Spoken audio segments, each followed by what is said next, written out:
Selamat pagi kawan. Mungkin ini pertama kalinya saya mencoba untuk membacakan sebuah buku yang berjudul Innallaha Ma'ana. Allah selalu menemani kita.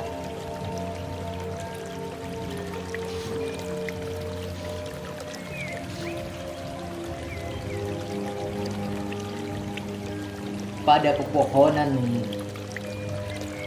nan rindang, satu demi satu daun berguguran, terempas, mengering, terbung, dilurungkan lepas dalam genggaman. Bukan karena tak lagi sayang ataupun cinta yang tak lagi bertanda, sebab ada masa melepaskanlah adalah cara terbaik untuk berjuang. Jangan salahkan ranting-ranting yang begitu bening mengenanggarkan, karena boleh jadi ia hanya berpasrah pada keadaan, tak bisa melawan sebab goresan takdir telah ditetapkan.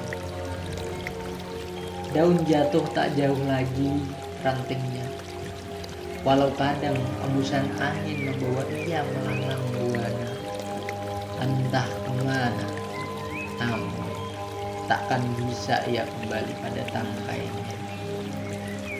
Daun mengering terurai oleh bakteri, melebur dengan tanah tanpa ada mencari. Nanti kita bari demi terus berganti. Akan ada pucuk-pucuk daun baru sebagai pengganti, menemani ranting-ranting yang lama dirandang oleh sepi. Daun-daun yang telah gugur menjadi bagian intisari, diwakilkan dalam baru yang tersebut musim semi. Musim hanyalah sebuah siklus. Daun-daun adalah pemain yang mengambil peran. Baik ranting ataupun dedaunan mengajarkan hakikat sebuah ketulusan. Dari kisah keseluruhan, melepaskan kebilangan, bertumbuh dan bersemi, syarat akan makna sebuah pengorbanan. Gugur dedaunan. Semua seolah berjalan begitu saja, tanpa kita tahu bagaimana akhir cerita ini. Tidak banyak yang tahu. Kehidupan dimulai sejak mata mulai terbuka. Apa kabarmu teman? Ada kalanya hari memberi kejutan yang tampak tak sejalan dengan kita. Setiap detik yang kita lalui akan meninggalkan jejak yang tak biasa. Awal dari kehidupan yang tak tentu, hingga kita tak tahu bagaimana takdir yang ingin kita dekat tidak atau tidak. Merasakan kesesakan dada karena berpihak pada manusia yang berpura-pura. Mungkin kita akan merasakan kecewaan yang sangat dan sakit yang tidak seperti biasanya. Tapi apa kita tahu, itu perjalanan yang membawa banyak arti untuk kita. Perjalanan seorang anak manusia di muka bumi yang sebuah pengorbanan tiada akhir. Awal yang tak dapat diperkirakan dan akhir yang tidak bisa ditebak. Jatuh bangun merupakan proses agar kita lebih mendekatkan diri kepada Allah. Berproses untuk suatu kebaikan. Ikhtiar dalam mendapatkan ketenangan jiwa. Tak ada yang tahu bagaimana akhir kehidupan seseorang. Namun perjuangan harus terus dilakukan untuk mengharapkan ridha Allah agar kita kembali menuju tempat terbaik jannahnya. Setiap manusia pasti akan melakukan perjalanan dengan tujuan akhir yang sama, namun dengan gegap langkah kaki berbeda. Ada yang melangkah dengan mantap sekaligus kebimbangan menyertainya, namun ada juga yang melangkah mengikuti kata hati. Seperti juga akan selalu ada orang yang mendukung kita, sebanyak orang yang tidak mendukung kita. juga akan selalu ada yang berusaha untuk menjatuhkan. Sebanyak orang yang diam-diam mendoakan agar setiap langkah kaki berakhir pada takdir terbaik. Kita tidak akan tahu doa siapa yang akan terkabulkan, dan dalam kondisi bagaimana doa itu akan terkabulkan. Tetaplah melangkah dengan sebaik mungkin, karena doa-doa terbaik akan Allah kirimkan kepada kita dari orang terbaik pilihan. Teman, tahukah kita, sungguhnya perjalanan ini sangatlah singkat. Perjalanan untuk mencari arti kebahagiaan yang sesungguhnya. Meski begitu, di tengah perjalanan itu kita mungkin akan merasakan kesedihan, kecewaan, bahkan tangisan yang tak dapat kita bendung.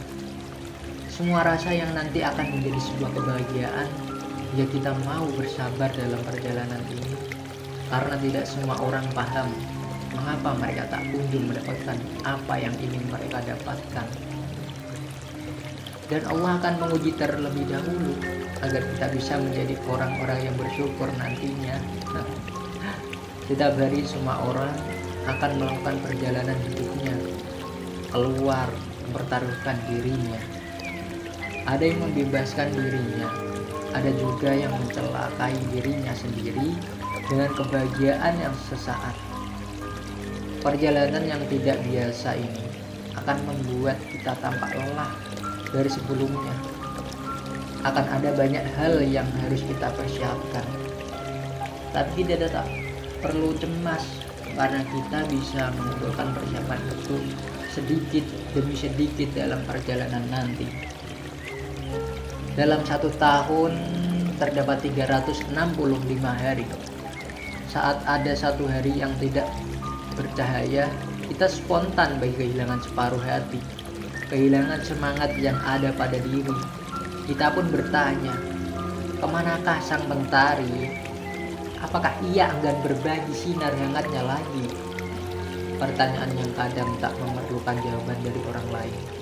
Justru sebaliknya, jawaban itu sebenarnya ada pada diri kita sendiri. Sekali mungkin kita pernah berpikir, apakah Allah benar-benar sayang kepada kita? Apakah Allah benar-benar memberikan kebaikannya pada kita? Jika Allah tidak sayang kepada kita, Allah tidak akan memberikan ujian demi ujian kepada kita. Kenapa begitu? Karena setiap ujian yang datang bisa membuat kita lebih dekat dengannya, membuat kita lebih banyak menghabiskan waktu selalu mengingatnya.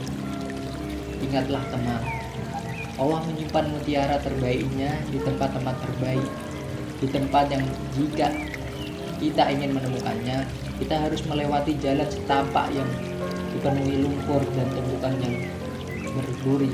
Tak sedikit pula binatang buas yang siap menerkam. Seperti itulah kehidupan. Kita harus melalui berbagai ujian dan permasalahan hidup yang terkadang kita menganggapnya buruk dan tidak baik untuk kita. Padahal di balik itu semua ada hikmah dan kebaikan untuk kita.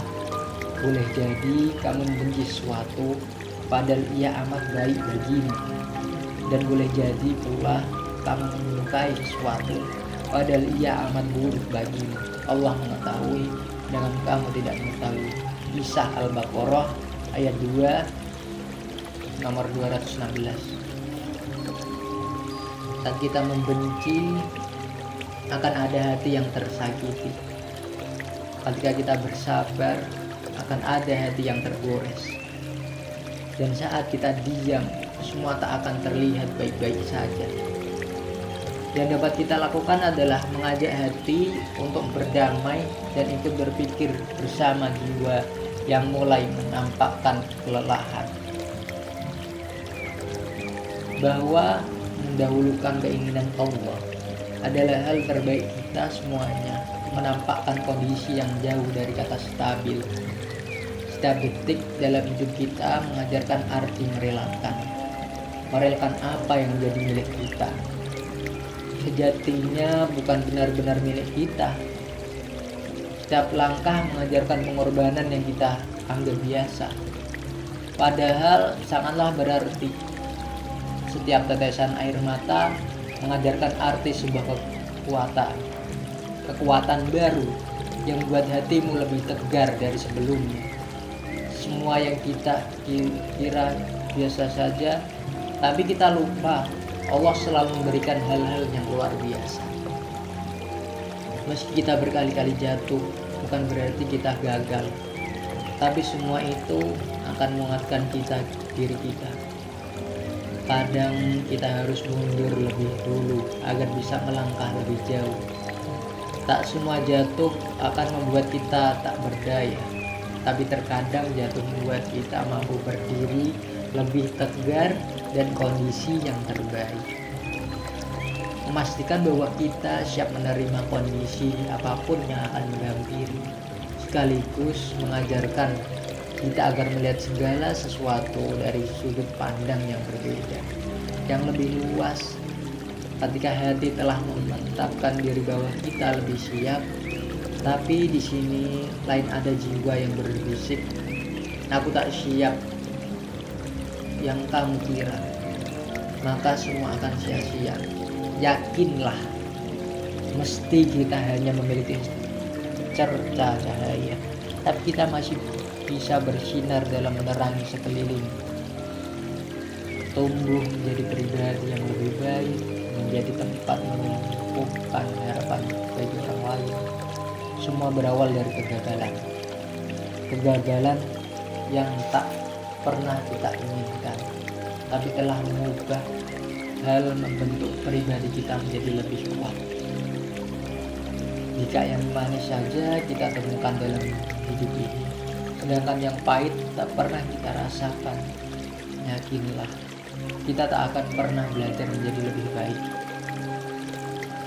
Memang benar, sekali kita perlu menoleh ke belakang supaya kita tahu sejauh mana kita berjalan, sebesar apa pengorbanan yang kita lakukan, karena ada saat dimana kita mengalami keterpurukan, masa yang tak dapat kita kendalikan, yang bercampur aduk dengan emosi.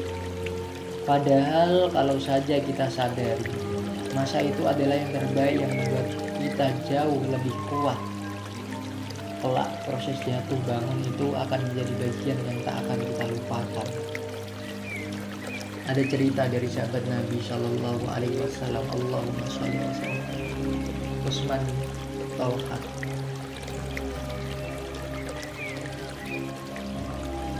Pemuda yang paling tampan dan kaya di kota Mekah. Dikisahkan suatu hari Utsman bin Talha melihat Mus'ab bin Umar sedang beribadah kepada Allah Subhanahu wa taala. Ia pun melaporkan apa yang dilihatnya kepada sang ibunda.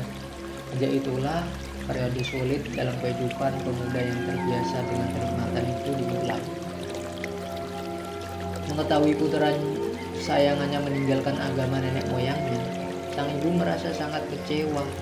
Sang ibu lalu mengancam Mus'ab untuk tidak memberinya makan dan minum, serta membiarkan Mus'ab terus berdiri tanpa naungan, baik di siang yang terik ataupun di malam yang dingin, sampai Mus'ab meninggalkan agamanya. Saudara Mus'ab, Abu Aziz bin Umar, tidak tega mendengar apa yang akan dilakukan sang ibu kepada Mus'ab. Lalu ia berujar, "Wahai ibu, biarkanlah ia. Sungguhnya ia adalah seorang yang terbiasa dengan kenikmatan. Kalau ia dibiarkan dalam keadaan lapar, pasti dia akan meninggalkan agamanya." Musa pun ditangkap oleh keluarganya dan dikurung di tempat mereka. Hari demi hari siksaan yang dialami Musa dan bertambah. Tidak hanya dikucilkan dari pergaulannya, Musa juga mendapatkan siksaan secara fisik. Ibunya yang dulu sangat menyayanginya, kini tega melakukan penyiksaan terhadapnya. Warna kulitnya berubah akibat hukuman yang diterimanya. Tubuhnya yang dulu berisi mulai terlihat kurus. Berubahlah kehidupan pemuda kaya raya itu. Tidak ada lagi fasilitas kelas 1 yang ia nikmati. Pakaian, makanan, dan minuman semuanya berubah. Ali bin Abi Thalib berkata, suatu hari kami duduk bersama Rasulullah Shallallahu Alaihi Wasallam Allahumma sholli alaihi di masjid. Lalu muncullah Mus'ab bin Umar dengan menggunakan kain burdah yang kasar dan memiliki tambalan. Ketika Rasulullah Shallallahu Alaihi Wasallam Allahumma sholli alaihi melihatnya, beliau pun menangis karena akan kenikmatan yang pemuda itu dapatkan dahulu sebelum memeluk Islam dibandingkan dengan keadaannya sekarang. Jubair bin Al-Anwar mengatakan, suatu ketika Rasulullah SAW sedang duduk dengan para sahabatnya di Masjid Quba. Lalu muncullah Mus'ab bin Umar dengan kain burdah, jenis kain kasar yang tidak menutupi tubuhnya secara utuh. Orang-orang pun menunduk, lalu ia mendekat dan mengucapkan salam. Mereka menjawab salamnya. Lalu Nabi Shallallahu Alaihi Wasallam Allahumma sholli alaihi memuji dan mengatakan hal yang sebaik-baiknya tentangnya, dan beliau bersabda, sungguh aku melihat Mus'ab tatkala bersabda kedua orang tuanya di Mekah. Keduanya memuliakan dia dan memberinya berbagai macam fasilitas dan kenikmatan. Tidak ada pemuda-pemuda Quraisy yang semisal dengan dirinya. Setelah itu, ia tinggalkan semua itu demi menggapai ridha Allah dan menolong Rasulnya. HR Hakim, riwayat Hakim. Sa'ad bin Abi Waqqas radhiyallahu anhu berkata, dahulu saat bersama orang tuanya, Mus'ab bin Umair adalah pemuda Mekah yang paling harum. Ketika ia mengalami apa yang kami alami, intimidasi, keadaannya pun berubah. Kulihat kulitnya pecah-pecah, melupas, dan ia tertatih-tatih sampai tidak mampu berjalan. Kami ulurkan busur-busur kami, lalu kami papah ia. Syiar Salaful Saleh oleh Ismail Muhammad Asban. Banyak perubahan yang dialami Mus'ab ketika ia meneruskan memeluk Islam. Kenikmatan materi yang biasa ia rasakan tak lagi ia rasakan. Bahkan ia sampai tidak mendapat pakaian yang layak untuk dirinya. Ia juga mengalami penyiksaan secara fisik hingga kulitnya mengelupas dan tubuhnya terluka. Tidak hanya itu, ia juga mendapat penyiksaan psikis ketika ibu yang sangat ia cintai memotong rambutnya, tidak memberinya makan dan minum, kemudian menjemurnya di bawah terik matahari agar sang anak keluar dari agama. Tapi semua penyiksaan yang ia alami tak membuatnya goyah. Ia tetap teguh dengan keimanannya. Temanku, tak banyak yang bisa kita lakukan ketika kebaikan datang kepada kita selain memilihnya atau menolaknya. Kita berada pada zaman di mana semua seolah menjadi terlihat egois, mementingkan diri sendiri, mengabaikan kewajiban sesama, dan menilai hal yang tak sepatutnya untuk dilakukan.